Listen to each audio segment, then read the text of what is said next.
Charito, always believe and declare that in Christ we are blessed and highly favored. Amen. Praise God.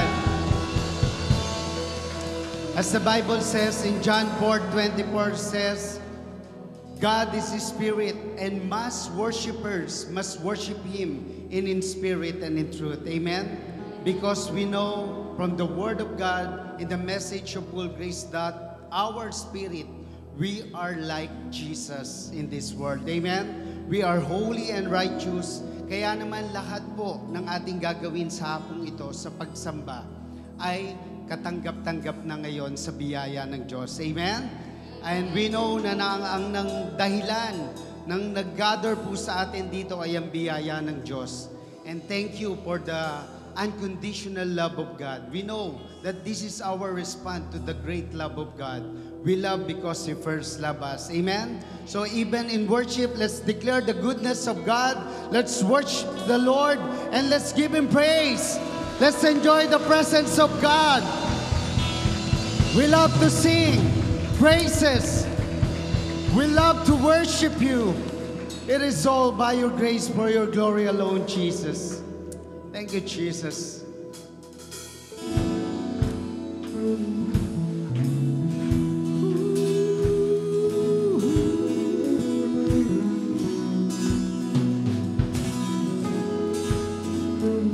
Let's feel the presence of the Lord.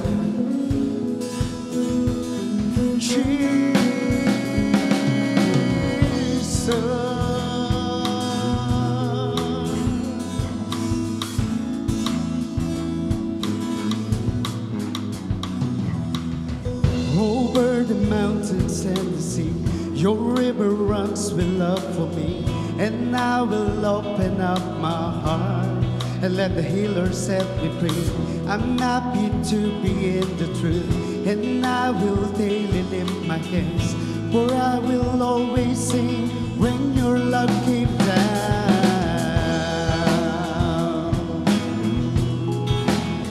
I will sing. Let's enjoy the presence of the Lord in this place. Over the mountains and the sea, Your river runs with love for me, and I will open up my heart and let the healer set me free. I'm happy to be in the truth, and I will daily lift my hands, for I will always sing when Your love came down. I could sing of Your love forever. I could sing of Your love forever. Sing of Your love. I could sing of Your love forever. I could sing of Your love. Once again from our hearts. Over the mountains and the sea, Your river runs with love for me, and I will open up and let the healer set me free.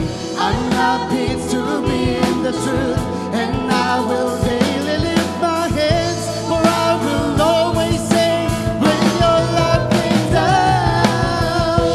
I could sing of Your love. Everybody, can we lift our hands to our mighty God? I could sing of Your love forever. I could sing of Your love forever. I could sing of Your love forever. I could sing of Your love forever. We sing of Your love forever. I could sing of Your love forever. I could sing of Your love forever. How I feel like dancing. It's foolishness, I know, but when the word has seen the light, they will dance with joy like we're dancing now. I could sing of Your love forever. Oh, I could sing of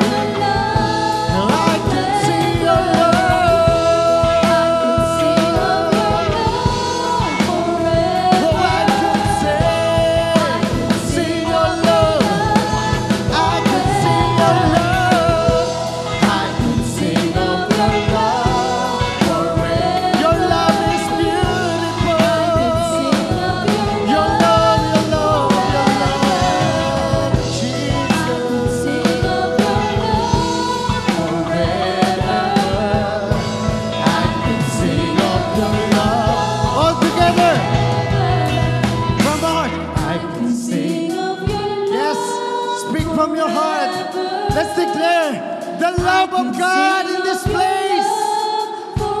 This is love, Jesus.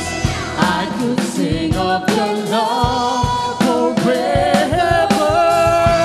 I could sing of love. I could sing of love. I could sing of your love forever.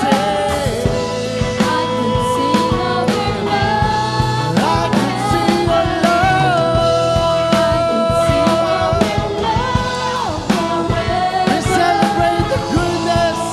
We celebrate the love of God for the last time. I could sing of your love forever. I could sing of your love forever. I could sing of your love forever. I could see your love. I could see your love. Everybody, give him praise. Make a joyful noise to God.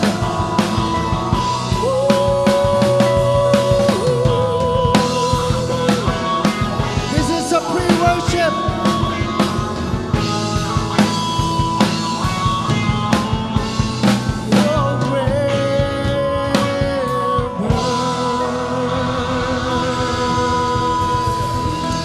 Hallelujah. Thank you, Lord. Truly, you are the love of God, Jesus. The Bible says in 1 John 4:10, this is love, not that we love God, but God love us. Amen?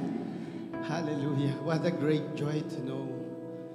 And truly, the love of God is complete. Wala na tayong hahanapin pa. Ang pag-ibig ng Diyos ang nagligtas sa atin. Ang pag-ibig ng Diyos ang dahilan sa anumang bagay o desisyon natin sa buhay. Maging ang pagpunta natin dito, ang pagpasya na tumugon sa biyaya ng Diyos at pag-ibig ng Diyos ay dahil sa sukdulang biyaya at pag-ibig ng Diyos. Amen. Malakas sa palakpak para sa Panginoon. Let's continue to enjoy the presence of God.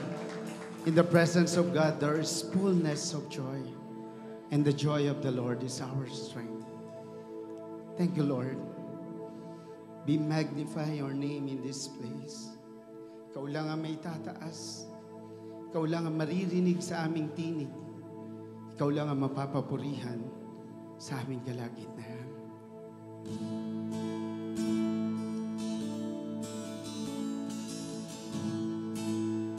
Let's remain in the spirit of worship. Hallelujah, Jesus.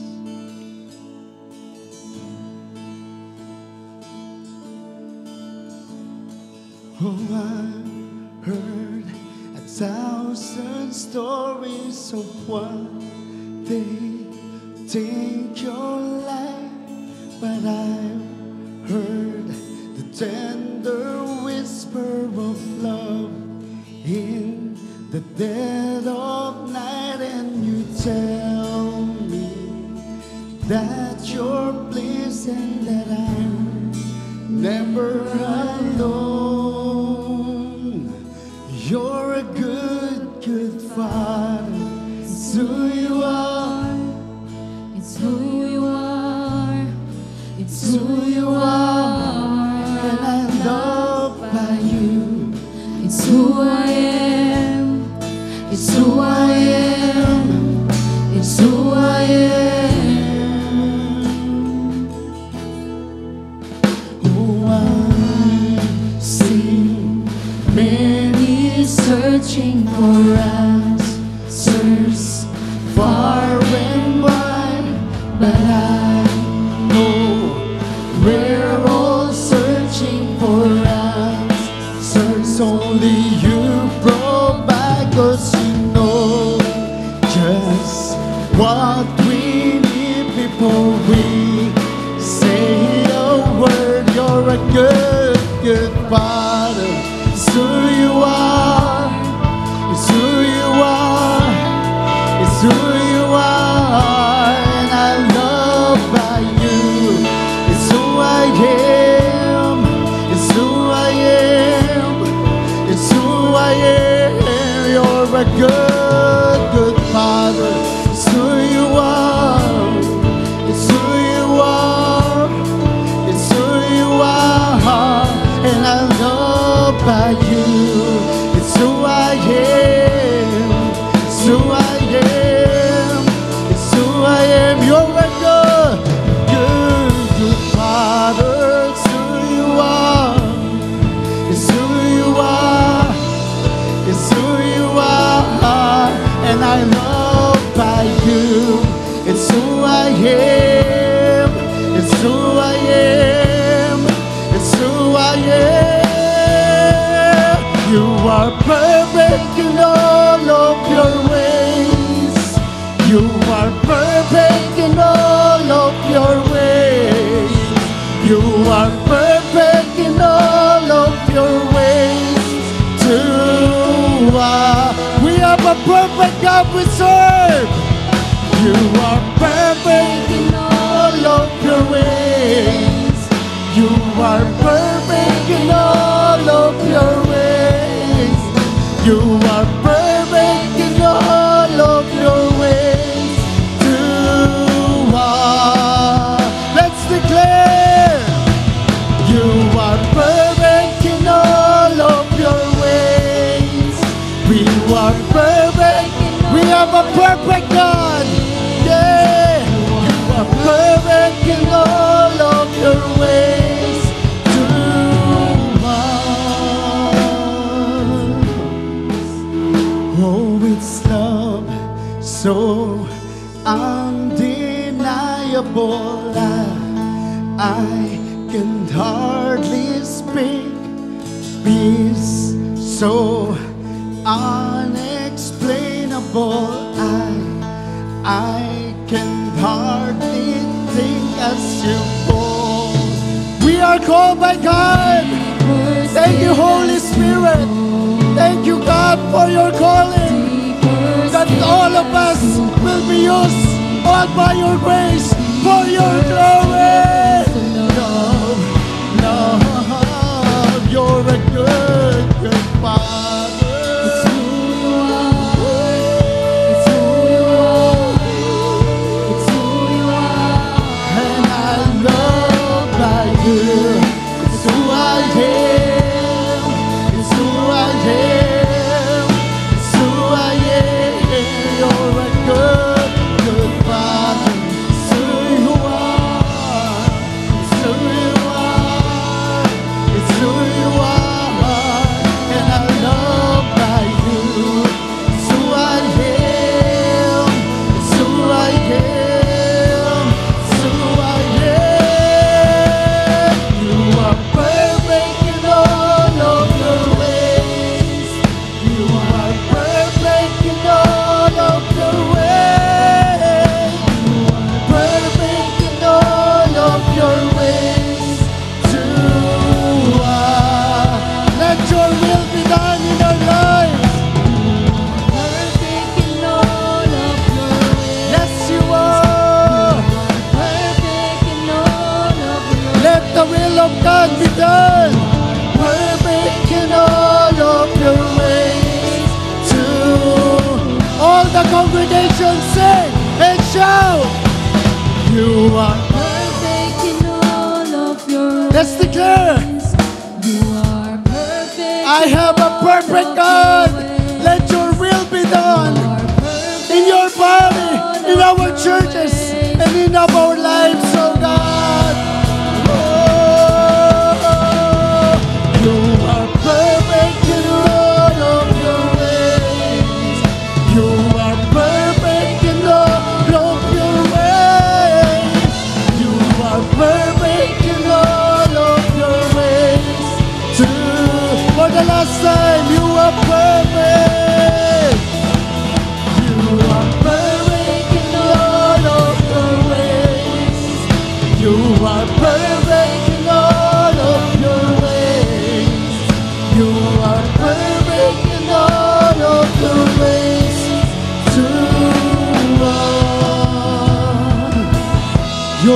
a good, good Father. It's who you are. It's who you are. It's who you are. And I'm loved by you.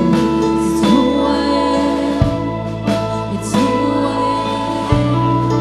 It's who I am. You're a good, good Father. It's who you are. It's who you are. And we're loved by you. It's who I am. It's who I am. It's who I am. You're a good, good Father. Hallelujah.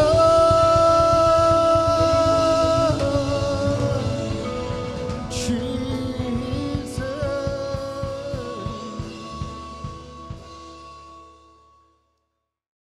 Praise the Lord. Let's give the Lord a clap of praise.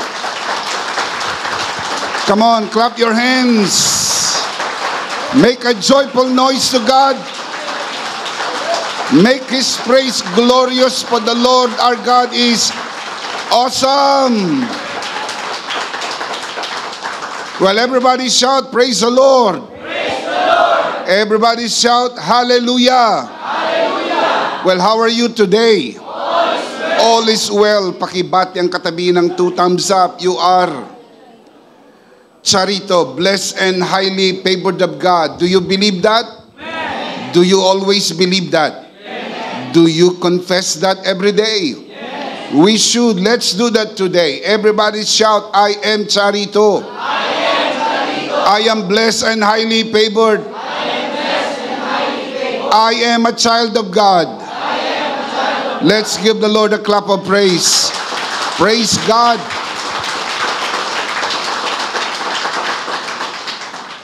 Well, good morning, good afternoon, good evening mga kabiyaya. Anumang oras nyo napapanood ang broadcast na ito.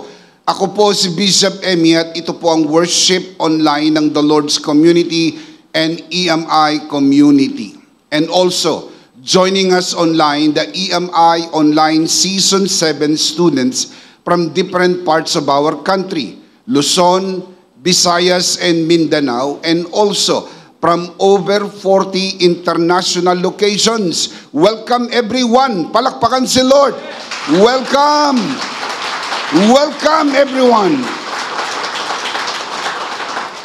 This is the first day of Season 7. More intentional learning. Learn more and learn it more.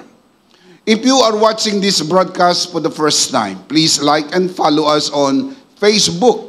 Over 100,000 people follow us on Facebook. Please join us and experience the difference. When you follow us on Facebook, don't forget to click the See First button and turn on your notification. If not asking too much, and I know it's not, please subscribe to EMI channel at YouTube. Meron po tayong bago sa social media platform para po sa mga kabiyaya po nating TikTokers. Kasama nyo po si Bishop Emmy. Please follow Bishop Emmy on TikTok. Ito po ay para sa ating nuggets of grace, pira-pirasong biyaya para sa pang-araw-araw na buhay. Mapapanood nyo rin po ang Nuggets of Grace sa Reels platform ng Facebook. Real Grace Nuggets on Reels. Don't forget to like and share po sana mga kabiyaya. Hindi naman po kayo others. Pagtulong-tulungan po nating ibahagi ang mensahe ng biyaya sa buong Pilipinas at sa maraming bansa gamit ang platform na ito. Piece by piece, we are reaching them one by one. Real Grace Nuggets on Reels. Please prepare your communion elements, mga kabiyaya. At the end of this message, we will together do a Holy Communion. Ang katas ng ubas ay simbolo ng kanyang banal na dugo. Ang ostya ay simbolo ng kanyang bugbog na katawan. Sa pamagitan ng kanyang banal na dugo, ang ating mga kasalanan ay pinatawad na. Sa pamagitan ng kanyang bugbog na katawan, ang ating mga sakit ay pinagaling na. If you are sick in your body and you are watching this broadcast today, let me be the first one to encourage you. You are not watching this broadcast by accident. This is by God's divine appointment, and let me encourage you. Today is your healing day. Can we say that together? Today is your healing day. One more time. Today is your healing day. We believe that with all of our hearts here at EMI. Today is your healing day. Today is your blessing day. Today is your miracle day. If you believe that, say amen. Amen. Let me encourage you also to worship the Lord with your offering, as it is written, honor the Lord with your wealth. Proverbs chapter 3, verse 9. At the latter part of this broadcast, we will let you know how you can easily give your offering. Palagi ko po itong sinasabi sa inyo mga kabiyaya tuwing linggo. At sana hindi po kayo napapagod ito marinig, dahil kung ako naman ang tatanungin po ninyo, hindi po ko napapagod palaging ipaalala ito sa inyo. Na ang pagbibigay sa gawain ng Panginoon na hindi po pagbibigay ng kontribusyon, hindi po pagbibigay ng donasyon, hindi po pagbibigay ng ayuda, lalo tigit, hindi po pagbibigay ng limos. Ang pagbibigay sa gawain ng Panginoon ay isang pagsamba. Genesis 22 tells us that giving is worship unto the Lord. That is why we ask you to worship the Lord with your offering. Because the truth is, you are not just watching a broadcast. You are worshiping the Lord with us, and giving is an integral part of your worship. The Apostle Paul writes, each man should give what he has decided in his heart to give, not reluctantly or under compulsion, for God loves a cheerful giver. 2 Corinthians 9:7. Palaging tandaan mga kabiyaya, walang maliit na halaga na hindi makakatulong. Lahat ng halaga, maliit man o malaki, ay mahalaga at makakatulong. Ang pagbibigay sa gawain ng Panginoon ay dapat bukal sa puso, kusang loob, at hindi napipilitan. Just to say this from our hearts here at EMI, thank you for giving to the Lord. Thank you for joining us online. Thank you for watching. Thank you also for inviting your friends and sharing this grace-filled and life-changing broadcast. Much, much appreciated. Before we dive into the pool of spiritual learning today, just to let you know, if you are near our worship center, here at the very entrance of NLEX, Valenzuela Exit, Paso de Blas, Valenzuela City, we would like to invite you to come and worship the Lord with us in one of our 4 services here at EMI. 6 a.m., 8 a.m., 10 a.m., and 3 p.m. Come, join us, and experience the difference.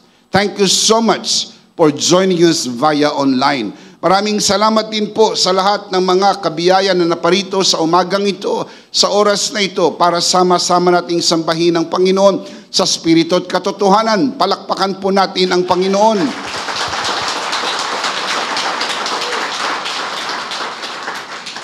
One more thing.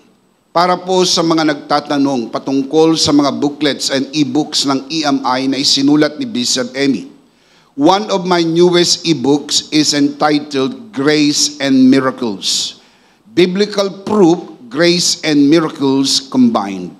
Mangyari po lamang na makipag-ugnayan po kayo sa amin sa pamagitan ng Charito Shop, the official online shop of EMI. You can see the link on your screen.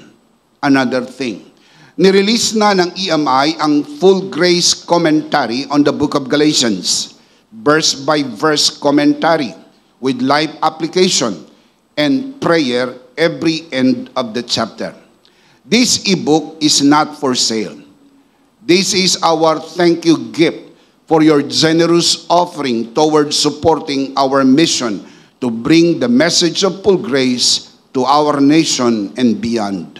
For more information, please connect with us through EMI page. One more thing. Para sa mga nag-aabang sa EMI Online Season 7, start na po ito today. Season 7. September 3 up to November 5, 2023. However, you can still register today after this broadcast if you want to join us. To register, you need to go to EMI page. Look for the registration link. Fill out the form, then submit. The link is pinned posted at EMI page. Today is the last day of registration for EMI Online Season 7. Patuloy po namin kayong inaanyayahan mag-join sa EMI Camp 2023. Full Grace Immersion sa December 26 to 27 gaganapin sa Kaliraya Resort Club, Lumban, Laguna. Here's the good news. We were allowed to extend the discount period until the end of September. If you register and pay ahead of time, you will get a 500 peso discount until the end of September. Ano pang hinihintay mo, kabiyaya? Mag-register ka na. For more information regarding EMI Camp 2023, please contact the registrar, Pastora Jam Domingo. Tuloy-tuloy po ang registration, mga kabiyaya. You can see the link on your screen. Pagkalipas ng matinding pandemya, EMI Camp na po ulit tayo, mga kabiyaya. Promise po ito. Super, super, super saya ito. In Jesus' name. Everybody shout. Amen. Palakpakan si Lord. Hallelujah. One last thing. For our EMI Online Season 7 students who are joining us today, don't forget to check your attendance at EMI Season 7 classroom. You can see the link on your screen. Please like and comment present. Don't forget to indicate your location. Also remember to do your live application paper, LAP, after the broadcast. Maraming salamat po. We are going to continue our series on The Bible Explains, Part 108.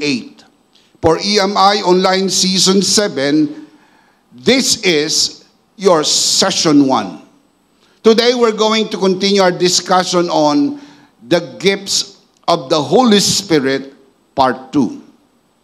Last season, Season 6, particularly last session, Session 10, we talked about the overview on the gifts of the Holy Spirit. This season, Season 7, we're going to expand more. We're going to learn more about spiritual gifts. We will discuss this in full details. But first, let's begin with a word of prayer. Manalangin po muna tayo. Our Father in heaven, we are so very thankful for how you have gathered us today. This is a beautiful day. This is the day that you have made. We will rejoice and be glad in it. We can even say with the psalmist, I would rather be a doorkeeper in your house than dwell elsewhere. There is nothing in the world like your presence. Napakasaya sa iyong presensya. Merong labis na kagalakan. Ang galak ng Panginoon ang aming kalakasan. We commit to you this learning time as we always do, and even as we always pray. Everything that will be said and done only for your glory and for the blessing of your people today. This we pray, Father, only in the name of your Son, our Lord and Savior, Jesus Christ, by the power of the Holy Spirit, and everybody would just simply say, Amen. Amen. Palakpakan natin si Lord. Malakas. Amen. Amen. Before we proceed with our discussion today, please let me remind you to get your copy of my 2 newest ebooks about the Holy Spirit. The Spirit of Grace, a grace-based study on the person of the Holy Spirit. The Works of the Holy Spirit, a biblical study on the works of the Holy Spirit. Of course, you can get your copies through Charito Shop, the official online shop of EMI, and you can see the link on your screen. Let's have a very quick review dahil nag-stop po tayo Season 6, Session 10. At nagkaroon po tayo ng mga inserts pagkatapos po ng Season 6 para magbigay daan sa registration ng mga students na mag-join po sa atin dito sa Season 7. Iniwanan po natin ang aralin na ito noong Season 6, Session 10. Tulad ng aming pong naipangako, dito po sa Season 7, itutuloy po natin ang talakayan patungkol po sa spiritual gifts, ang mga kaloob na ipinagkaloob sa atin ng Banal na Espiritu na magagamit po natin sa ating paglilingkod sa Panginoon. But before we further discuss, let me just refresh your memory. There are two main Greek words used in the New Testament in reference to spiritual gifts. Dalawa po ito at sana matandaan po ninyo. The words are charismata and domata. Charismata refers to the gifts of the Holy Spirit to the believers. Mababasa po ninyo ang reference na yan sa 1 Corinthians chapter 12, verse 7 to 11. Also Romans chapter 12, verse 6 to 8. The second one is the Greek word domata. This refers to the gifts of Christ to the church. You can read that in Ephesians chapter 4, verse 8 to 13. Magiging bahagi po ito ng ating madetalyeng talakayan sa buong Season 7. Kaya huwag niyong i-miss out ang anumang session sapagkat tatalakayin po natin isa-isa ang mga spiritual gift, ano po ang gamit nito at ano ang tulong nito sa iyo bilang isang Kristiyano at tulong nito sa simbahan sa kabuuan. Also, if you remember, last season, tinapos po natin ang Season 6, diniscuss po natin ang overview ng spiritual gifts. I am not going to discuss this again because this will take lots of time. Marami rin po tayong tatalakayin sa araw na ito. Pero let me show you, at least for the last time, you can see this on your screen. Babasahin na lang natin ng malakas. I want us to read this out loud. I am not going to discuss them even one by one. I'm not going to do that because we already did. Sige po, makikita nyo sa screen, 10 fundamental truths about spiritual gifts. Ibig sabihin ng fundamental, you cannot understand spiritual gifts without understanding the fundamentals. Kaya ito po'y napakahalaga. Now, let's read them out loud. Ready? Number 1, only believers have spiritual gifts. Number 2, every believer has at least one gift. Number 3, no one receives all the gifts. Number 4, you cannot earn or buy spiritual gifts. Number 5, the Holy Spirit decides what gifts you receive. Number 6, spiritual gifts are permanent. Number 7, you need to develop your spiritual gifts. Number 8, spiritual gifts are given to help the church. Number 9, spiritual gifts are given to serve others. Number 10, spiritual gifts are used to honor God. Yan po ang 10. Tinalakay po natin ng isa-isa noong nakaraang season. But, for whatever reason you missed that, I am asking you to do the necessary catch up. Kasi Season 7 na po ito. Kung na-miss out nyo po yan, pwede po kayo maka-catch up sa pamagitan po ng ating media ministry. Season 6, Session 10 po yan. The Bible Explains 103, entitled The Gifts of the Holy Spirit, Part 1, dated July 30, 2023. Ibig sabihin, kung hindi nyo napanood, pwede nyo pong panoorin. Kung napanood nyo na po, pwede nyo po muling panoorin para mag-sink in ang fundamentals na ito dahil napakahalaga po nito. And if I may say this, especially to our new students dito po sa Season 7, if not asking too much, and I know it's not, I suppose you need to watch the whole Season 6. 10 sessions po yan. Mapapanood nyo po yan gamit ang EMI Video Archives. Pupunta lang po kayo sa EMI page. Meron pong video archives and you can see all the broadcasts there. Over 500 broadcasts ang naka-upload po dyan. At makikita nyo po ang date, makikita nyo po ang title, makikita nyo po ang Season 6, 10 sessions all in all. Today, we are going to continue our discussion on spiritual gifts, but more particularly, we're going to talk about the common confusion about spiritual gifts. The common confusion about spiritual gifts. Meron pong kalituhan. Ang iba'y nalilito. May mga Kristiyanong nalilito. May mga pastor ding nalilito patungkol sa spiritual gifts. That is why we need to talk about this, discuss this in full details, and then remove the confusion. Sapagkat hindi galing sa Diyos ang anumang kalituhan. The Bible says God is not the author of confusion. And the only way to address confusion is to study the Word of God. If you study the Word of God, the light of the Word of God will come in and confusion will come out. This is what we're going to talk about today.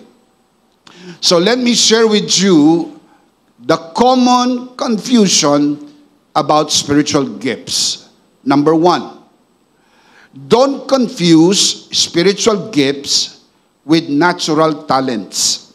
Again, don't confuse spiritual gifts with natural talents. Iba po ang spiritual gifts, iba po ang natural talents. Yung iba po, nalilito. Ang sabi ng iba, ang spiritual gifts ko ay tumugtog at kumanta. Hindi po. Ang pagtugtog at pagkanta ay hindi po spiritual gifts.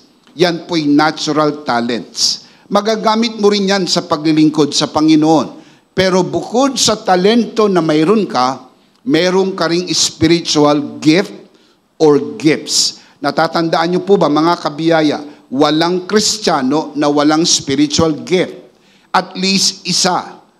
Yung iba, merong 2, merong 3 o higit pa. Pero walang Kristiyano na walang spiritual gift. It is incumbent upon you to discover it so you can use it in your service to God. Mapag-aaralan din po natin dito kung paano ma-discover ang yung spiritual gift. I will help you discover your spiritual gift through the teaching of the Word of God. But first, you need to settle this confusion. Don't confuse spiritual gifts with natural talents. Remember, only believers have spiritual gifts. All people have natural talents. Lahat ng tao, I am very sure of that. Meron silang mga angking kakayahan, natural talents. Natural talents can also be used in your service to God. Kapag na-born again ang tao, yung kanyang natural talents ay nagagamit niya ito sa paglilingkod sa Panginoon. Pero bukod sa natural talent, magagamit niya rin ang kanyang spiritual gift sa paglilingkod niya sa Panginoon. Ang spiritual gifts, pinakita ko sa inyo kanina, ang Greek word ay charismata. Mababasa nyo lang po ito sa 1 Corinthians 12 and also Romans 12. Doon lang po binanggit ang spiritual gifts. Sa 1 Corinthians 12, meron po 9 gifts na minention. Doon po sa Romans chapter 12, meron pong 7 gifts na na-mention. So 9 plus 7 equals 16. Meron pong 16 karismata. Yan pong 16 na kaloob ng Banal na Espiritu ay iisa-isahin natin sa pag-aaral natin dito sa Season 7. Malalaman natin kung ano ang mga kaloob na ito at malalaman natin ang gamit nito para maiwasan natin ang pag-abuso nito.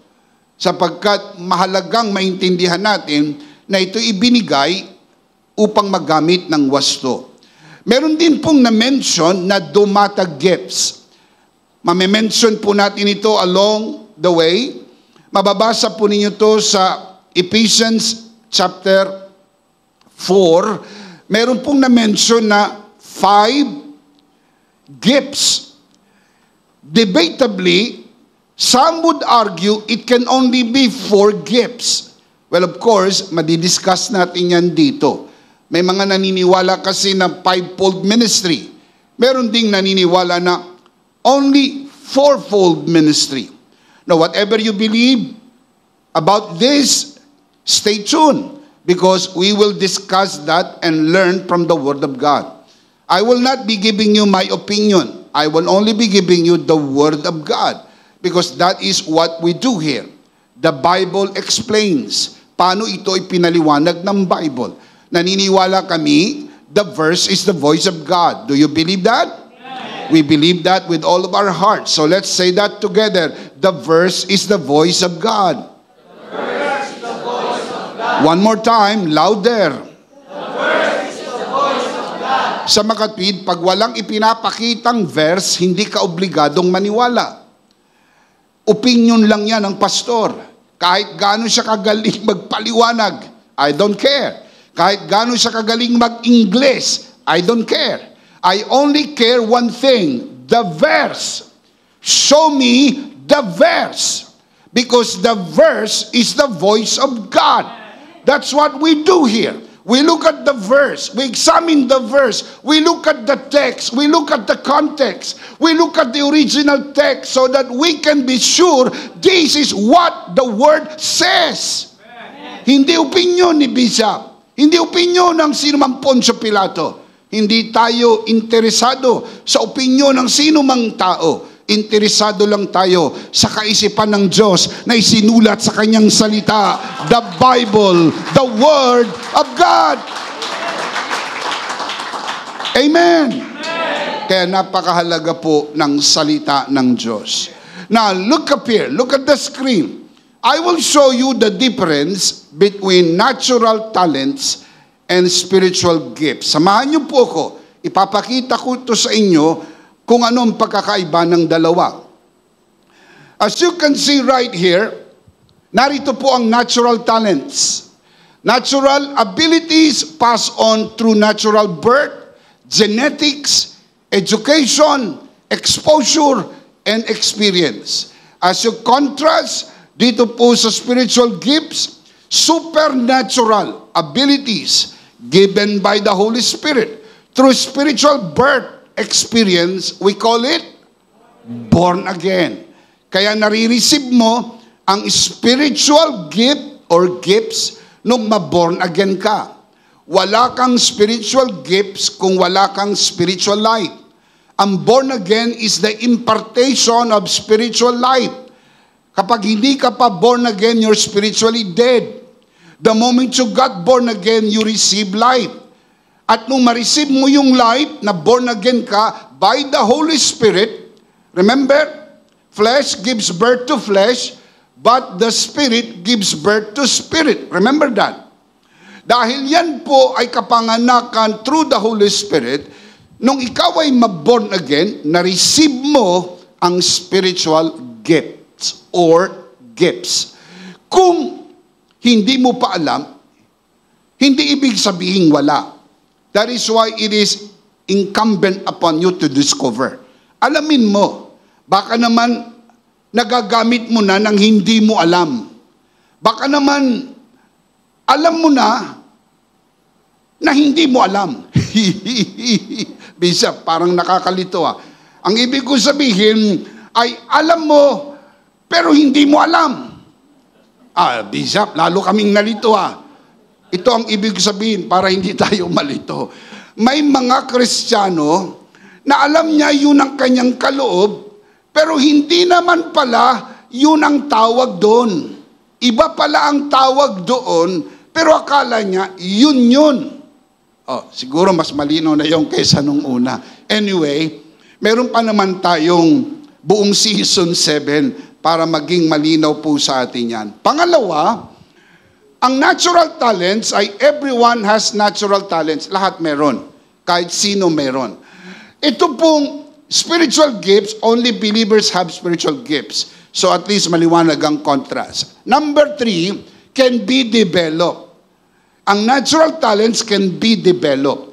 Meron pong mga musically inclined. Bata pa, talaga makita mo na yung inclination sa music.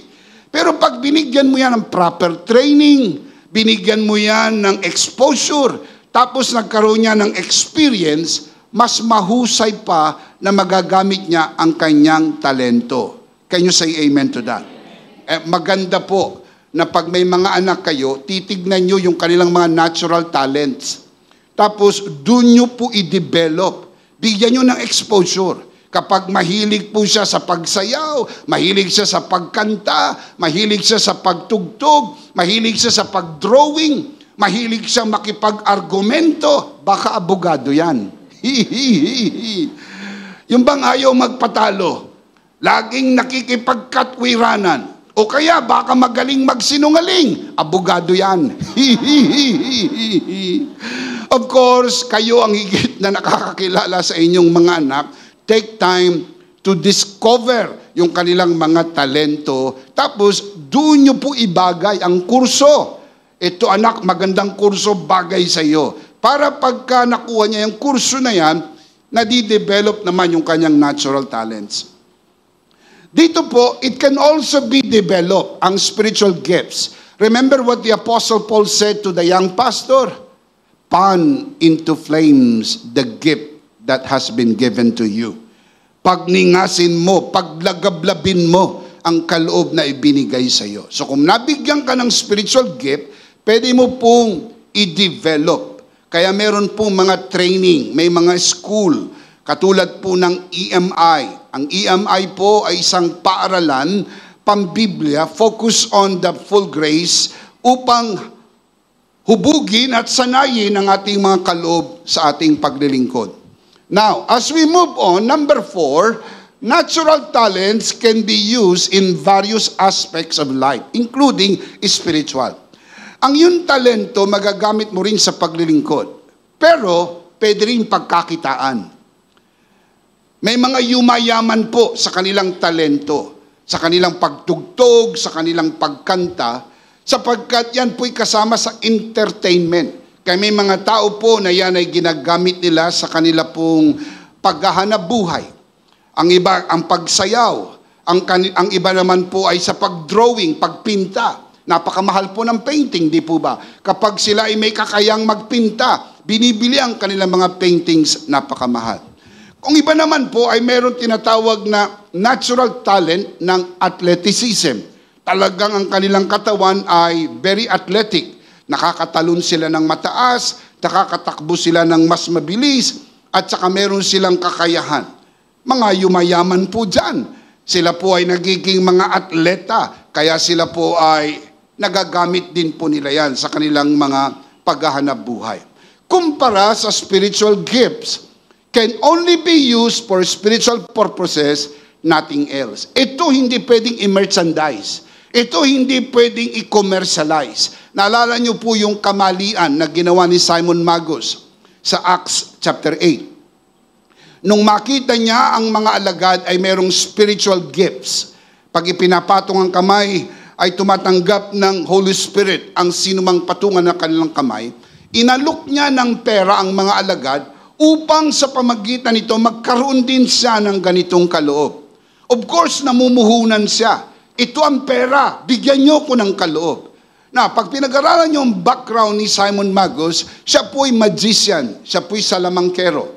Ang kanya pong craft, ang kanya pong hanapbuhay, ay kumikita siya sa magic. Kaya naisip niya, kung magkakaroon ko ng ganyang kakayahan, I can earn more. Kaya ito po, pinagkakakitaan, ito hindi. Kaya bawal po i-komersyo ang espiritual na kaloob. Bawal po yan. Yung may mga kaloob sa pagpapagaling, tapos pinagkakakitaan po nila yan. Magpapadala sila ng kapirasong panyo, pero magpapadala ka ng pera para sila ay gumaling. Now, hindi po ko laban suportahan ang gawain ng Diyos. Pero tandaan ninyo, meron ding mga taong walang kakayahang magbigay. Dapat din natin silang tulungan, bigyan ng mga bagay-bagay na makapagpapagaling sa kanila kahit wala silang maibigay. Dahil ang hindi nila maibigay, ibibigay naman ng Panginoon sa ibang paraan para suportahan ang gawain ng Diyos. Kaya mag-ingat po kayo, kayong nanonood sa broadcast, yung kino-commercialize, yun pong ministry at spiritual gifts, warning po yan. Number 5, as you can see here, natural talents naturally given by God. Bigay din ito ng Diyos. I'll show you the verse in a little while. Ito po, as obvious as it can be, nakita na natin yung maraming verses, spiritually given by God.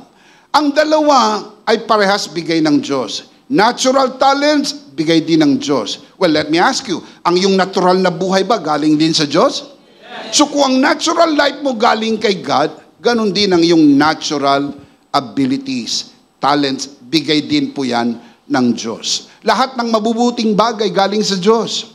Mabuting bagay ba ang mga talento na kaloob ng Diyos sa'yo? Yes.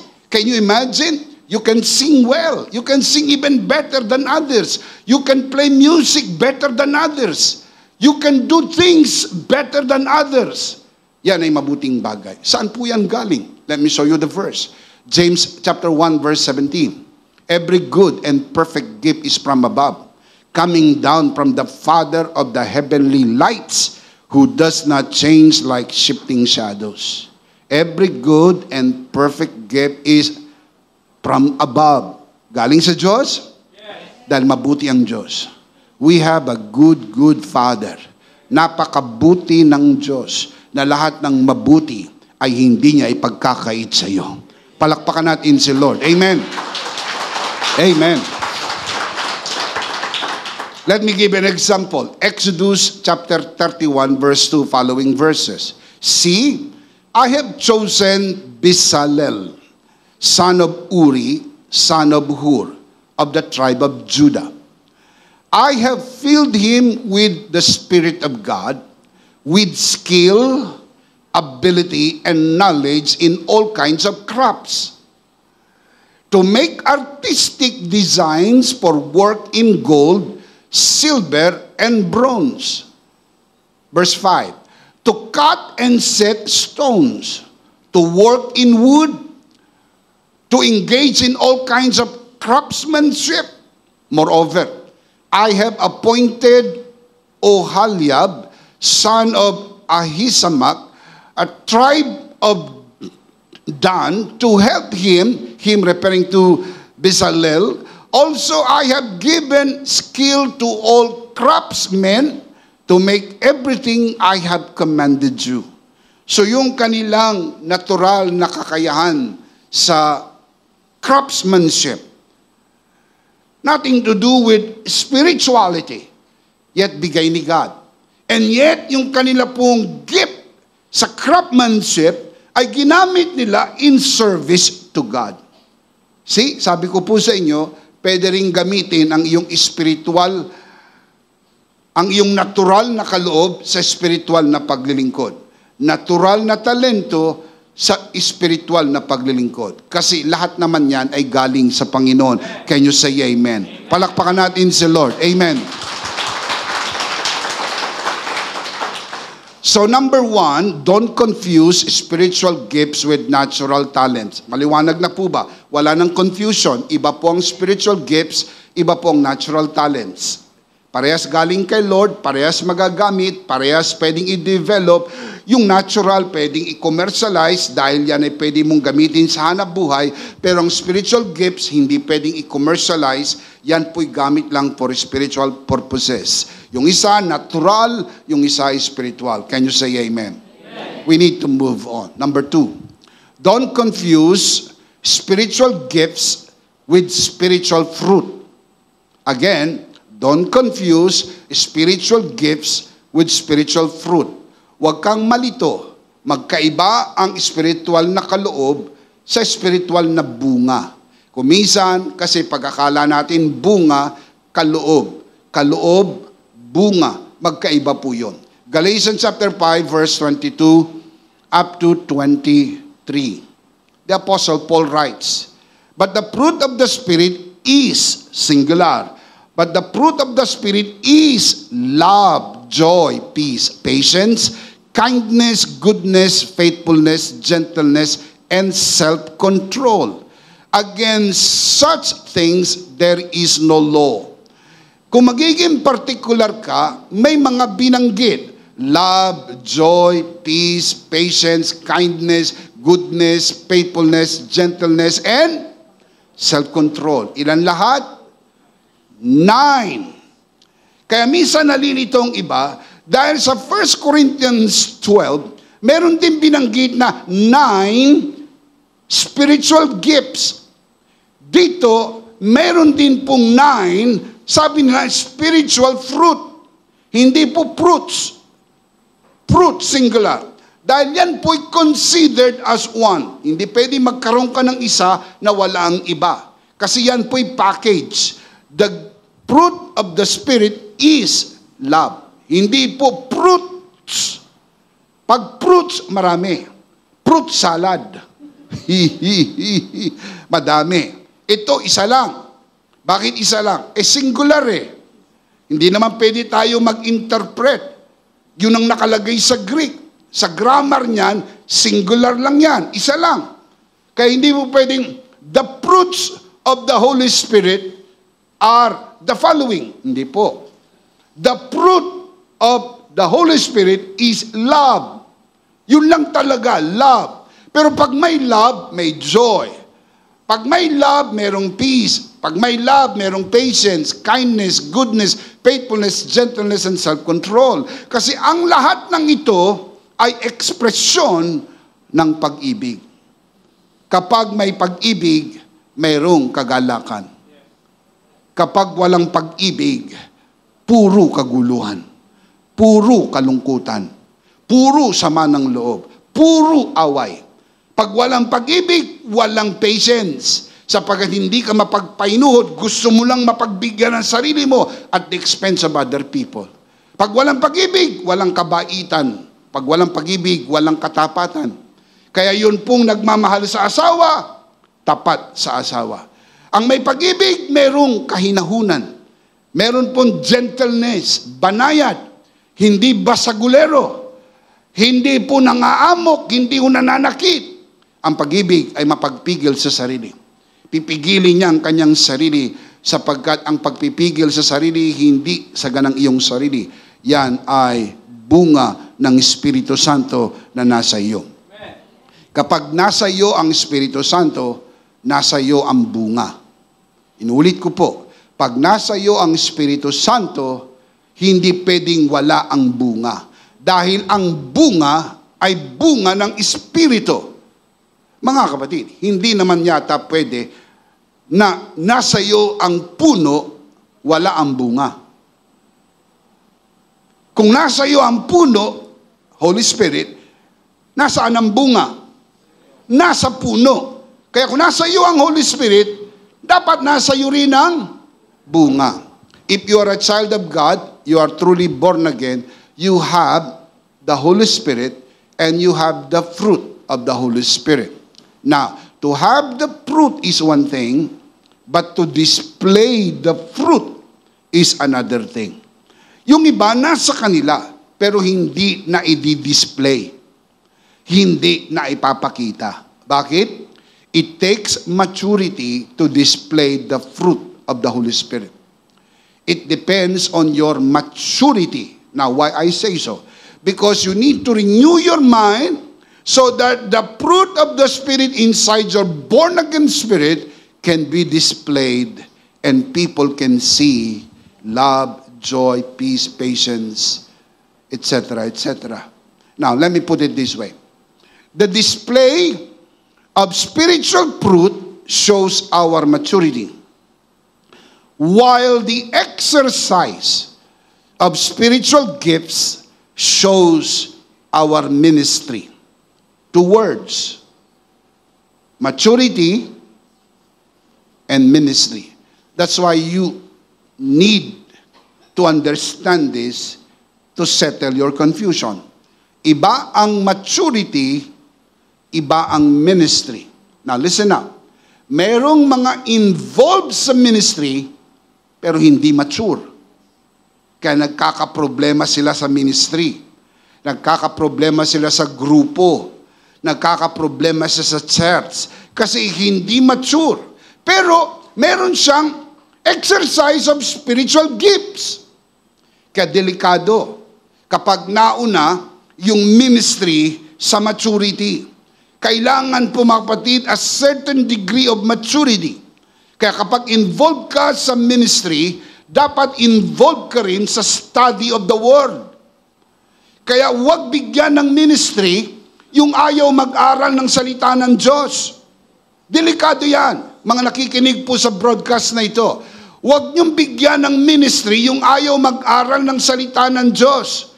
Cause ng problem yan sa church. Cause ng problem yan sa group. Sapagkat ang gusto lang yan, stage. Ang gusto lang yan, exposure. Ang gusto lang yan, bida siya. Gusto lang niya, camera. Kapag wala sa kanya yung camera, nako, malaki na ang problema. Sapagkat yun ang gusto lang yan. Microphone, exposure, picture, bida-bida. Kapag ganyan, dapat yan dinadala sa Jollibee. Dahil gusto niya, siya ang bida. Hindi pwedeng ikaw ang bida. Isa lang ang bida rito, si Jesus. Wala nang iba, si Jesus. Amen. Walang indispensable sa gawain ng Diyos. Kapag nawala ka, papalitan ka ng Diyos. Kaya habang nagagamit tayo ng Diyos, tayo ang tumatanaw ng walang hanggang utang na loob sapagkat binibigyan tayo ng Lord ng pagkakataon para makapaglingkod tayo sa Lord. Amen. Yung mga immature, nagmamalaki yan. Pag nawala ako, patay kayo. Pag nawala ako, walang kakanta. Pag nawala ako, walang tutugtog. Pag nawala ako, wala na kayo. Yun ang problema ng mga mayroong kaloob na immature. Ilalagay ang gawain ng Diyos sa bingit ng panganib. Bigla na lang mawawala. Walang paalam. Nilulunan lupa. Tawagan mo, hindi sumasagot. I-text mo, hindi sumasagot. Pinihim mo, sininson. Walang paalam. Yun po yung mga may spiritual na kaloob o baka talentado pero immature. Kasi kung mature ka, ang love mo kay God. At kung love mo si God, love mo ang gawain ni God. At kung love mo ang gawain ni God, hindi mo isasakripisyo ang gawain ni God. Sapagkat ito ay hindi natin gawain. Gawain ito ng ating Panginoon. Amen? Na, maging ang atin pong mga kaloob, pag ginamit natin, dapat gamitin ng may pag-ibig. Kasi yung iba, basta gamitin lang ang kaloob, walang pag-ibig, nagkakaproblem. Kaya ganito ang payo ni Apostol Pablo sa kanyang pagtuturo. 1 Corinthians 13, following verses, verse 1, following verses. Bago ko basahin, nais ko lang po ipaalala sa inyo, mga kapatid, na bago nagkaroon ng 1 Corinthians 13, ay merong 1 Corinthians 12. Ano ba ang kasunod ng 12? Very good, children. Bago nagkaroon ng 13, 12. Anong discussion sa 1 Corinthians 12? Spiritual gifts. See, galing ito, ang context ng 13 galing sa 12. Discussion ng spiritual gifts. Now, bakit ko po ito sinasabi sa inyo? Because spiritual gifts, mga kapatid, ay mahalaga. Pero kapag i-exercise mo na ito, kailangan mo ng love. Because love is far superior than any spiritual gifts. Let me show you. Verse 1. If I speak in tongues of men and of angels, but have not love, I am only resounding gong and a clanging cymbal. Kung mag-speaking in tongue ka, kalob yan. Na-mention po yan sa 1 Corinthians 12. Yes, isa yan sa 9 gifts of the Holy Spirit, speaking in tongue. Pero kung walang love, para ka lang batingaw na umaalingaw-ngaw. Noise ka lang, ingay. Kaya dapat may love. Nag-speaking in tongue ka pag linggo. Pag Lunes naman, nagmamarites ka. Nag-speaking in tongue ka nung linggo. Nung Lunes naman, nagmumura ka. Naninira ka ng kapwa. Nagchichismis ka ng kapwa. Pero pag linggo, nag-speaking in tongue ka, ay walang love. Dahil kung may love, hindi ka magmumura sa tao. Pag may love, hindi ka maninira sa tao. Kaya sabi ni Pablo, para ka lang batingaw na umaalingaw-ngaw. Pagka nag-speaking in tongue ka, tapos nag-judge ka ng tao, nagko-condemn ka ng tao, nagmamaliit ka ng tao, galing mo mag-speaking in tongue, pero galing mo ring manira ng tao, sabi ni Pablo, mali yan. Tama yung speaking in tongue. Hindi tayo laban sa speaking in tongue. Pero kung nag-speaking in tongue ka, walang love, sabi ni Pablo, mali. Kasi mas dakila ang love kaysa speaking in tongue. Can you say amen? Pag sinabi natin ito, laban tayo sa speaking in tongue, hindi. Dito ba sa community natin, iginagalang natin ang gift ng speaking in tongue? Of course. Ako po nag-speaking in tongue. At marami po rito nag-speaking in tongue, pero hindi lahat. Sapagkat hindi natin pwedeng ipilit ang kaloob na yan sa hindi nabigyan ng kaloob na yan. Pero, mayroong dakila higit sa speaking in tongue. Yan ang love. Kung wala kang speaking in tongue, pero may love ka, yung isa may speaking in tongue, pero walang love, mas dakila ka. Sapagkat ang pag-ibig ay dakila kaysa speaking in tongue. Can you say amen? Verse 2. If I have the gift of prophecy and can fathom all mysteries and all knowledge, and if I have the gift of faith that I can move mountains and have not love, I am nothing. Tindi. Ang tindi ng pag-ibig. Mas dakila kaysa prophecy, mas dakila kaysa sa gift of knowledge, mas dakila kaysa sa gift of faith. Love is greater than all prophecy, knowledge, and all kinds of spiritual gifts. Verse 3. If I give all I possess to the poor and surrender my body to the flames but have not love, I gain nothing. Tindi. Napakatindi. Kung meron kang gift of giving na hindi lang kaloob ang binibigay mo, pati katawan mo, ibigay mo para sunugin. Pero kung walang pag-ibig, walang kabuluhan. Ibig sabihin, pwede palang magbigay ng walang pag-ibig. Mantakin mo, sabi ng verse, pwede kang magbigay ng walang pag-ibig. That is why it has been said, you can give without loving, but you cannot love without giving. Ang tunay na nagmamahal, nagbibigay. Pero hindi lahat ng nagbibigay, nagmamahal. Ang iba, namumuliti ka lang. Kaya sila nagbibigay, merong ulterior motive, merong hidden agenda. Yung iba kaya nagbibigay para makakuha ng pwesto sa church. Iba kaya nagbibigay para magpalakas sa isang tao.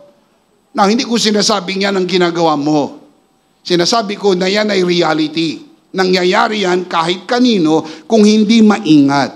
I'm not condemning anyone. Please read my lips. I am not judging anyone. I am just presupposing a universal thought na ito'y nangyayari sapagkat sabi ni Paul, I can give everything I have and yet without love, I gain nothing.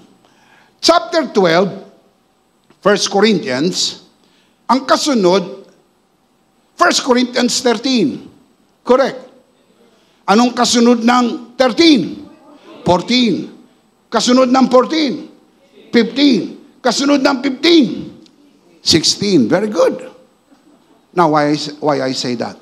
Because in 1 Corinthians 16:14, the Apostle Paul writes, do everything in love. Kinover niya na po lahat. 12, 13, 14, 15, pagdating sa 16, do everything in love. Anong context? Kasama ang spiritual gifts. Kapag gagamit ka ng spiritual gifts, kasama ang 1 Corinthians 14, the exercise of spiritual gifts, kailangan may pag-ibig. Dahil pag walang pag-ibig, ang lahat ng ito'y walang kabuluhan. Dakila ang pag-ibig. Can you say amen? Let's see them again. Number 1, don't confuse spiritual gifts with natural talents. Number 2, don't confuse spiritual gifts with spiritual fruit. Number 3, don't confuse spiritual position with ministry function. Again, don't confuse spiritual position with ministry function. Magkaiba yan dalawa. Spiritual position at saka ministry function. Magkaiba yan. Magkaiba. Let me put it this way. Our position in Christ is equal regardless of our ministry function. Kahit anong ministry function natin, kay Kristo, pantay-pantay lang tayo. Nakikinig po ba mga kabiyaya? Walang mas mataas kaysa sa iyo sa harapan ng Diyos kay Kristo. Pag na kay Kristo, pantay, pantay, pantay, pantay lang tayo. Magkakaiba ang ating ministry function, pero walang mas superior kaysa sa iyo sa harapan ng Diyos. Let me show you. 1 Corinthians chapter 3, verse 6, following verses. The Apostle Paul writes, I planted the seed, Apollos watered it, but God made it grow. Who made it grow? God. So neither he who plants nor he who waters is anything, but only God. Only God. It's not about you. It's only about God. Can you say amen? Only God who makes things grow. Alam nyo ba na kahit anong itanim mo, kahit anong diligan ng iba, pag hindi pinatubo ng Diyos, walang kabuluhan. It is an exercise of futility. Ang nagpapalago ay ang Diyos. We can only do so much, but we cannot do everything. Only God can do everything. Ang Diyos lang makagagawa ng lahat ng bagay. Kaya ko magtanim, kaya ko magdilig, kaya ko magtanim, kaya niyang magdilig, kaya niyang magtanim, kaya kong magdilig. Pero lahat ng ating itinanim at lahat ng ating diniligan ay walang kabuluhan malibang patubuin ng Diyos. At kapag tumubo yan, ang kaluwalhatian ay dapat sa Diyos. Diyos lang ang dapat purihin. Verse 8, the man who plants and the man who waters have one purpose. See, magkaisa lang sila. And each will be rewarded according to his own labor. Makinig mga kapatid patungkol sa reward. Ang nai-enjoy natin sa buhay na ito ay hindi po reward. Make no mistake about that. Naglilingkod ka kay Lord, kaya ka nagkaroon ng magandang bahay. Naglilingkod ka kay Lord, kaya nagkaroon ka ng magandang sasakyan. Naglilingkod ka kay Lord, kaya nagkaroon ka ng magandang asawa. Naglilingkod ka kay Lord, etc., etc. Hindi po. Do not take anything away from the finished work of Christ. Kapag ginawa mo yan, winawalang kabuluhan mong ginawa ni Kristo at binibida mo ang iyong sarili. Hindi ka pinagpala ng Diyos dahil sa nagawa mo. Pinagpala ka ng Diyos dahil sa tinapos na gawa ni Kristo sa krus ng Kalbaryo. Shout amen. It is all through the finished work of Christ. But Bishop, ano yung tinuturo ng Bible? We will be rewarded accordingly. Correct. We will be rewarded in heaven, not here. Ang nai-enjoy natin dito, hindi reward. Kaya napansin mo, iba nagagawa ng iba, mas marami nagagawa ng iba. Ikaw, iba nagagawa mo, mas kaunti sa nagagawa ng iba, pero pares kayo pinagpala. Sapagkat your blessing and your favor you did not earn. It is freely given to us through the finished work of Christ. Pag step in natin doon sa glory, when we see Jesus face to face, we will be rewarded accordingly. Kaya walang paglilingkod na mawawala ng kabuluhan. Ang iyong matapat na pagbibigay, ang iyong matapat na pagsisimba, ang iyong matapat na pagbabasa ng Biblia, ang iyong matapat na pagsuporta sa gawain ng Diyos, hindi ho lalagpas sa paningin ng Diyos. Lahat ito ay gagantimpalaan ng Panginoon. Alam ng Diyos na nagsisimba ka, kahit na mayroon kang pagsubok, kahit may pinagdadaanan ka, umuulan, kumukulog, kumikidlat, bumabaha, nagsisimba ka. Nagbibigay ka kahit na medyo meron kayong financial crisis, binibigay mo pa rin ang para kay Lord.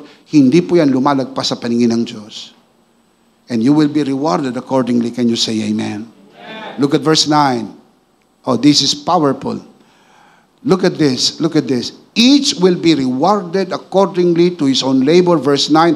For we are God's fellow workers. Ano sabihin ng fellow worker? Sa Tagalog, kamanggagawa ng Diyos. Ibig sabihin, hindi ka mag-isang gumagawa. Ang Diyos, tawag sa atin, kamanggagawa ng Diyos. So, ibig sabihin, ang Diyos gumagawa.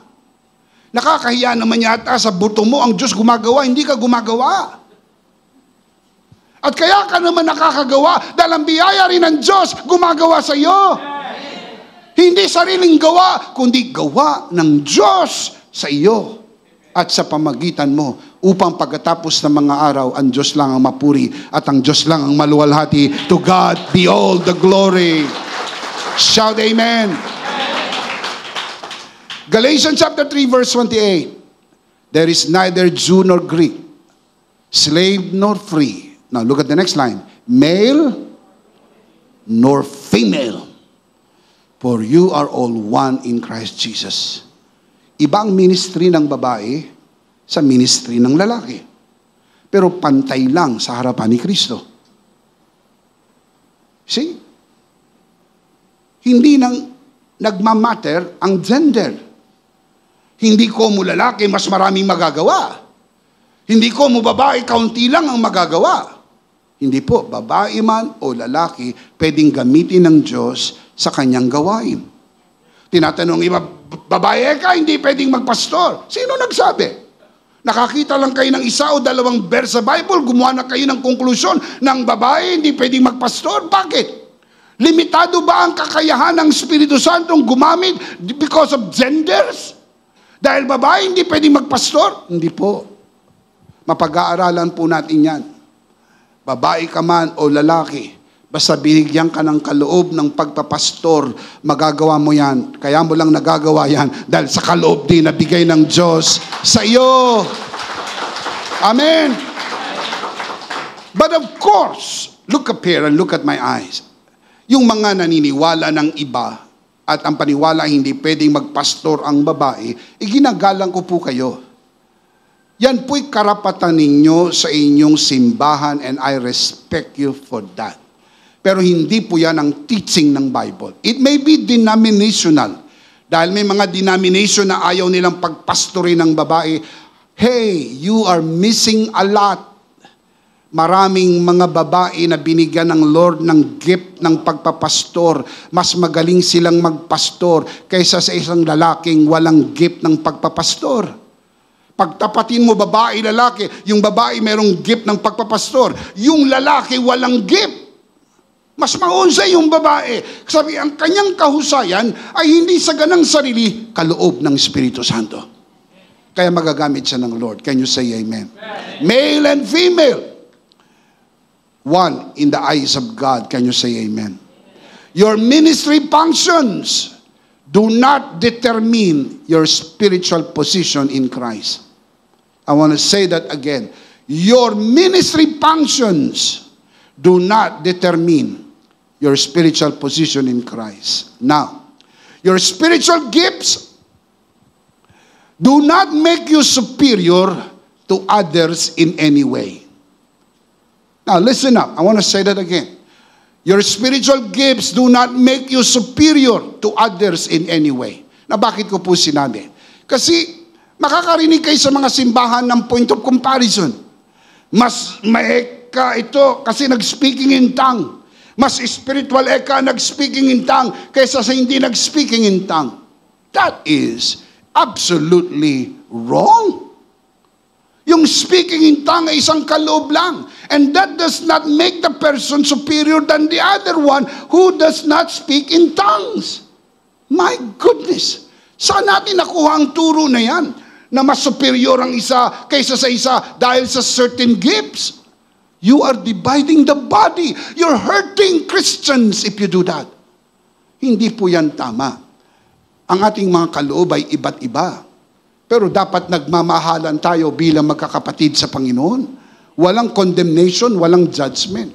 Sabi ng iba, pag hindi ka nag-speaking tongue, kulang ka ng power, kulang ka ng wisdom. Meron pa nga, hindi ka daw pwedeng magpastor pag di ka nag-speaking in tongue. Diyos ko! Ang daming hindi nag-speaking in tongue pero napakagaling magpastor ng simbahan dahil kaloob yan ng Diyos sa kanila.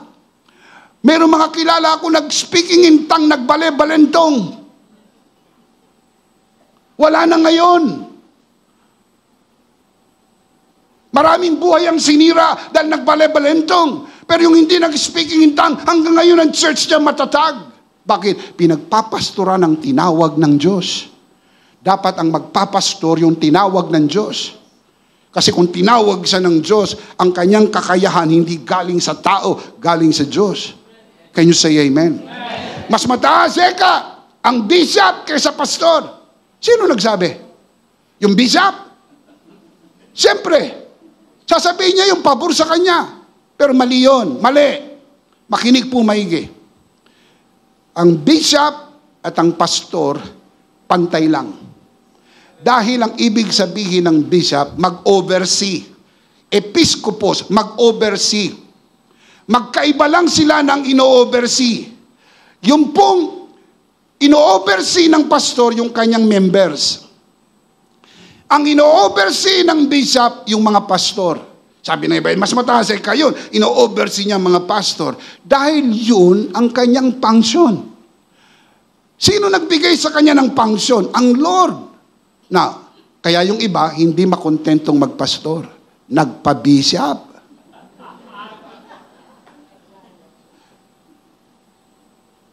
₱25,000 nagbayad para magpa-bishop. May kilala ko, dapat bishop na, hindi ma-bishop dahil walang 25,000. Naman! Pinagkakakitaan nyo to Huwag kayo magalit kay Bishop Emmy, sinasabi ko, totoo, mali yan. Ang pagbibishop, hindi po dapat pinagkakakitaan. Meron po dalawang pananaw ng pagka-bishop. Yung pong biblical, pastor o bishop, pantay lang. Kasi ibig sabihin lang yan is to oversee. But, organizationally, ang ino-oversee po ng bishop, mga pastor. Ang ino-oversee ng pastor ay ang mga miyembro. Parehas sila overseer. Magkaiba lang sila ng ino-oversee. Pero parehas yan calling ng Panginoon. You do not promote yourself. Kaya yung iba, nagpa-bishop kahit hindi pa naman dapat maging bishop. Yung iba nagpapastor kahit hindi pa naman dapat maging pastor. Now, hindi ko inuhusgahan. Baka dapat na para sa iyo and praise God for your life. Pero sinasabi ko in a general sense, yung iba hindi pa naman dapat. Minadali. Gusto maging pastor. Gusto maging bishop. Yung iba hindi na kontento maging bishop. Nag-apostol. Now, makinig bakit? Makinig po muna. Tawa kayo ng tawa.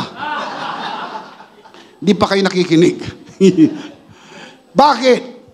Kasi ang paniwala, mas mataas daw ang apostol kaysa sa bishop. Saan mo nabasa sa Bible? Mas mataas ang apostol sa bishop. Ang apostol, isa lang po yan sa kaloob na ibinigay ni Kristo sa kanyang katawan. Apostle,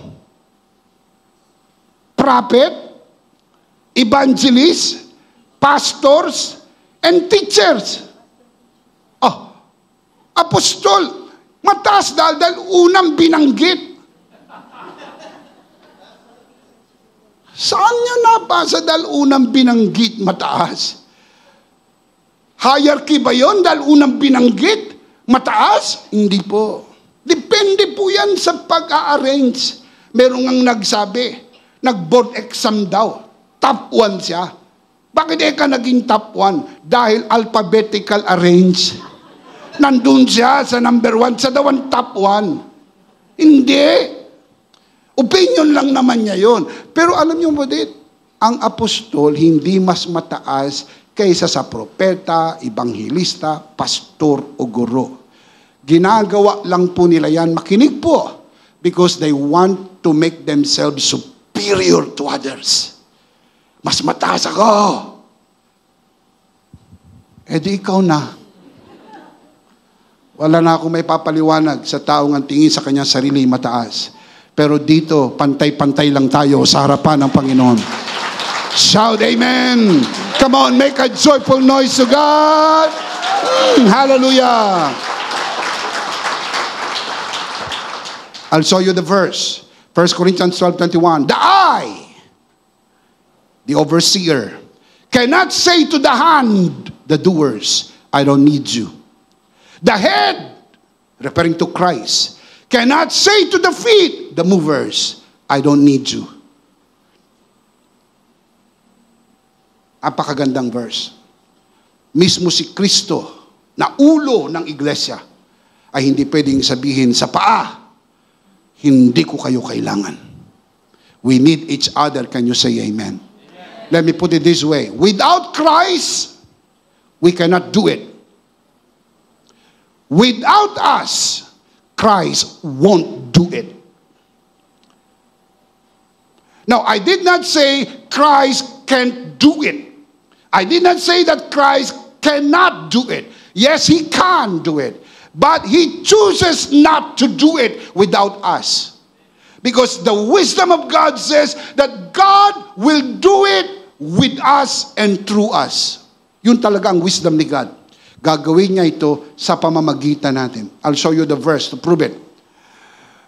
Ephesians chapter 3 verse 10 to 11. His intent was that now, through the church, referring to us, right?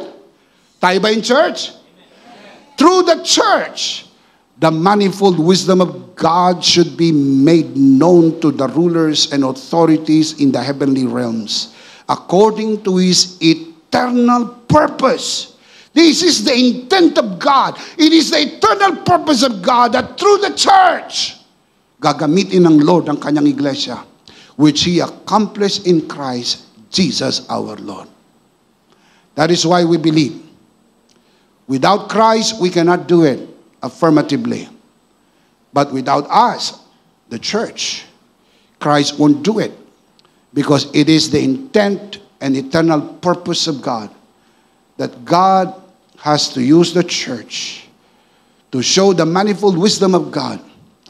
Because we are the body of Jesus Christ on the earth. Tayo ang katawan ni Kristo dito sa lupa. Gagawin ni Kristo ang kanyang gawain sa pamagitan natin na kanyang mga anak. Kaya binigyan ka ng kaloob para maggamit mo sa paglilingkod. Can you say amen? Amen. Palakpakan si Lord. Come on, give Him praise. Hallelujah. Thank you, Jesus. Finally, I'll close with this. Number 4. Don't confuse spiritual gifts with your soul ministry. Don't confuse spiritual gifts with your soul ministry. Ibig sabihin, huwag kang malito na dahil yan ang iyong spiritual na kaloob, yan lang ang gawain mo. Kasi yung iba, sabi nila, ito ang aking kaloob, ito lang ang gawain ko. Mali. Mali po yun. Now, why we say it is wrong? Hindi nangangahulugan na yan lang ang kaloob mo, yan lang ang gawain mo. Gagawin mo yan dahil yan ang kaloob mo. Pero meron po tayong dalawang klase ng kaloob. Meron tayong primary at meron tayong secondary. Let me show you. Your primary ministry is in the area where you are gifted. While your secondary ministry is in the area where you are needed. It may not be your gift, but you are needed. You can still serve the Lord. Kaya wag mo ikulong ang sarili mo, ito lang aking kaloob. Ito lang ang aking gagawin. Sabi ni Apostle Paul kay Pastor Timothy, do the work of an evangelist. Ang kanyang calling magpastor. Pero hindi niya pwede sabihin, hindi ako evangelist, hindi ako mag-evangelize. Sabi ni Apostle Pablo, do the work of an evangelist. While doing the pastoral work, you can also do other ministries. May not be your gift, but because you are needed. Kailangan ka. Now, let me give an example. Yung po may mga kaloob sa pagbibigay, talagang magbibigay at magbibigay po yun. Kasi yun ang kanyang kaloob. At hindi pwedeng isipin ng iba, wala akong kaloob ng pagbibigay. Kaya hindi ako magbibigay. Makinig. Yung pong may kaloob ng pagbibigay, they give more and they give better. Kasi yun ang kanilang kaloob. Pero hindi ko mo wala kang gift of giving, hindi ka magbibigay. Magbibigay ka pa rin. Sapagkat there is a great need for the work of God to be supported.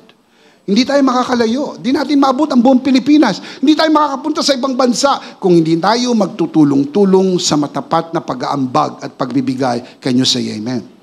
Meron binabanggit na gift of health. Sabi na ba, wala akong kaloob ng tulong, kaya hindi kita tutulungan. Nakita ko mabigat yung kinakarga mo, kargahin mo. Pwede ka nanonood ka lang. Pasensya na Brad, wala akong kaloob ng gift of health. Maring wala kang gift of health. Maram nyo mga batid, yung mga gift of health, talagang matulungin yan. Hindi mo maubos kainin, kinakain niya. Tumutulong lagi. Sa lahat ng panahon, maasahan. Tumutulong palagi. Pero, kung minsan, malaking pangailangan ng tulong, wala kang gift of help, pwede ka pa rin tumulong.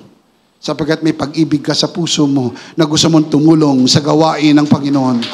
Can you say amen? Amen. Last verse, Galatians 6:10. Therefore, as we have opportunity, let us do good to how many people? All people, especially those who belong to the family of believers. Tulungan lahat ng tao, lalong-lalo na ang mga kapatid sa pananampalataya. Can you say amen? May opportunity man o wala. Pag may opportunity, let us do good. Pero kung wala, let us create opportunity so we can do good to all people, especially those who are part of the family of God. Can you say amen? Let's see them again. 4 na malaking katotohanan ang naging malinaw sa atin para mawala na ang kalituhan.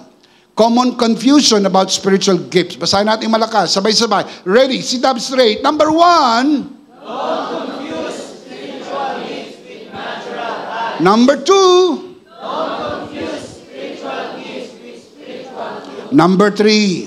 Don't confuse spiritual position with ministry function. And number 4.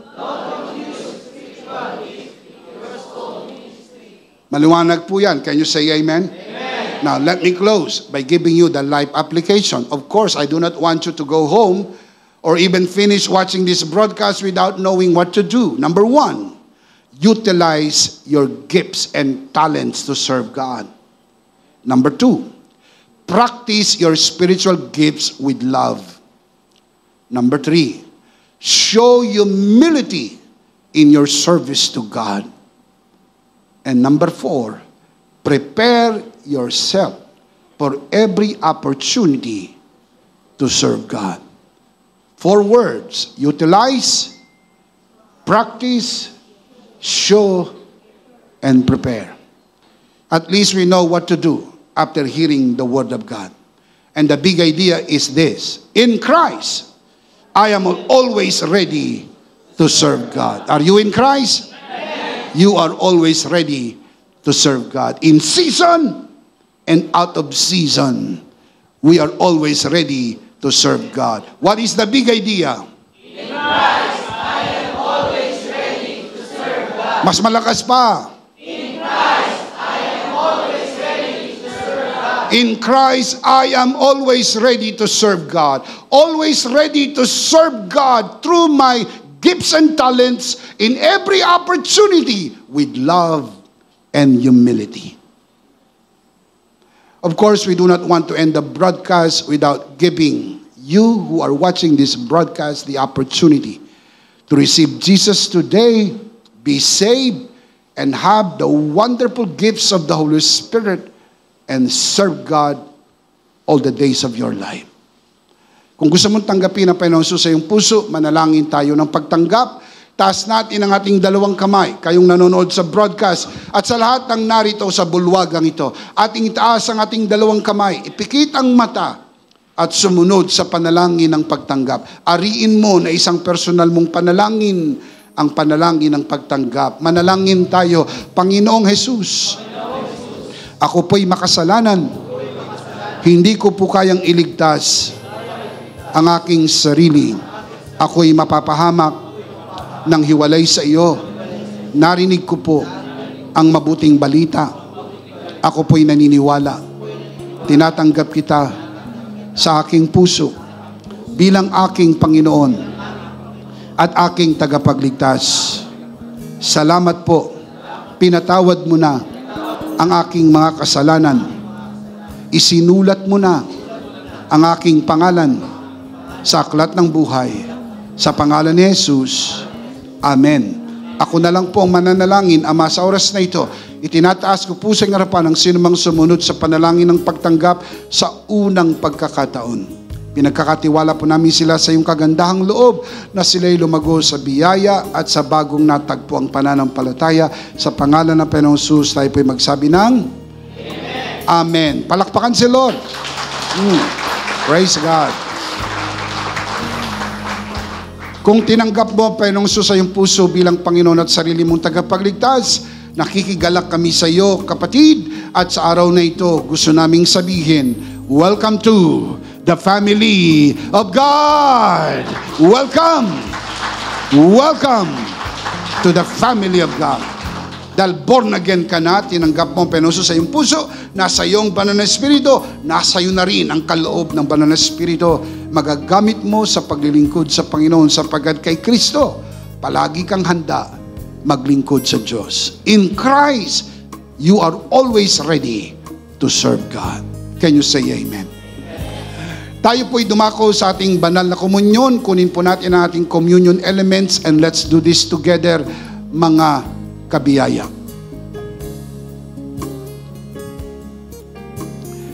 Let's do this together, mga kabiyaya. Hawak-hawak po natin ang pinakamakapangyarihang simbolo ng tinapos na gawa ni Kristo sa krus ng Kalbaryo. Let's do this. Ito ang aral na tinanggap ko sa Panginoon at ngayon naman ay binibigay ko sa inyo. Nang gabing siya pagkanuloy dumampot siya ng tinapay, kanyang pinagpira-piraso at kanyang sinabi, ito ang aking katawan na pinagpira-piraso dahil sa inyo. Gawin niyo to bilang pag-alaala sa akin. Sabay-sabay po natin gawin.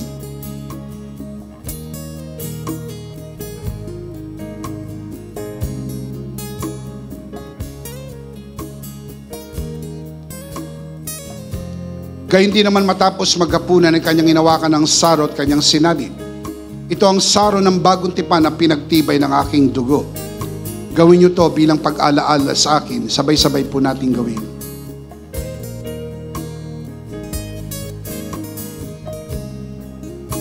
Ate po itaas ang ating dalawang kamay at tayo po'y manalangin. Aming Ama, maraming salamat po sa aming Panginoong Hesukristo. Panginoong Hesukristo, maraming salamat po sa iyong banal na dugo na iyong itinigis sa krus ng Kalbaryo. Dahil po dito, lahat ng aming kasalanan ay yun ang pinatawad. Maraming salamat po sa iyong katawan na nabugbog at nasugatan. Dahil po dito, lahat ng aming sakit ay yun ang pinagaling. Gaya ng nasusulat sa iyong mga sugat, ako'y magaling na. Ako'y naniniwala. Ako'y magaling na. Aking idinideklara. Ako'y magaling na. Ako'y malusog, malakas, masigla, pinagpala, pinaburan, at mabubuhay ng mahaba. Sa pangalan ni Jesus, maraming salamat po, Banal na Espiritu, sa iyong kapahayagan sa mensahe ng biyaya. Sa pangalan ng Panginoong Jesus, Amen. Amen. Palakpakan si Lord. Amen.